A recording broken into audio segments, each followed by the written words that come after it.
Turma, na cultura do soja e do milho, a gente tem um grupo de insetos, que são insetos muito importantes, chamados insetos vetores. O primeiro ponto é a gente entender o que é um inseto vetor. É um inseto que tem a capacidade de carregar com ele agentes patogênicos. E esse inseto, em contato com a planta e fazendo o seu processo de alimentação, ele passa a transmitir estes organismos ou este ácido nucleico. Organismo, no caso, para cigarrinha, quando a gente fala na questão de molicutes, e ácido nucleico, no caso de cigarrinha, quando transmite a questão de vírus, e também pulgão e mosca branca, quando transmite essa questão de vírus. Então isso é considerado inseto vetor. E por que a gente tem uma preocupação muito grande com eles? Porque são indivíduos que muitas vezes basta a presença de um para já muitas vezes comprometer o potencial produtivo daquela planta, e quanto mais cedo ele acontece e mais cedo ele transmite esses agentes patogênicos, maior é o impacto que ele pode causar na cultura. Nós estamos falando de mosca branca, na soja e na cultura do feijão, que tem gerado um impacto muito grande, uma preocupação muito grande, porque tem aumentado a quantidade de áreas, enfim, com presença e manifestação de viroses. E a gente está falando de pulgão na cultura do milho e cigarrinha também na cultura do milho. Ou seja, são insetos pragas que muitas vezes a presença de um indivíduo,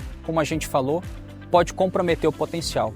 E aí, quando a gente fala em inseto vetor, o principal efeito que a gente busca é tentar de alguma maneira restringir o processo de alimentação para impedir com que esse inseto transmita estes agentes patogênicos. E hoje, entre essas ferramentas que a gente tem disponível, que vão atuar nesse processo de restrição de alimentação, uma delas é o diimpropiridase, que atua nos órgãos cordotonais do inseto. São órgãos responsáveis pela coordenação motora do inseto. São órgãos que muitas vezes, quando afetado, ele altera todo o comportamento do inseto em si. O diimpropiridase, o efeito dele quando em contato com o inseto, o primeiro deles é restringir o processo de alimentação do inseto propriamente dito. Ele é móvel a nível de xilema, ele vai estar presente na planta e o inseto, ao ter um contato com essa ferramenta, ele deixa de fazer a sua alimentação.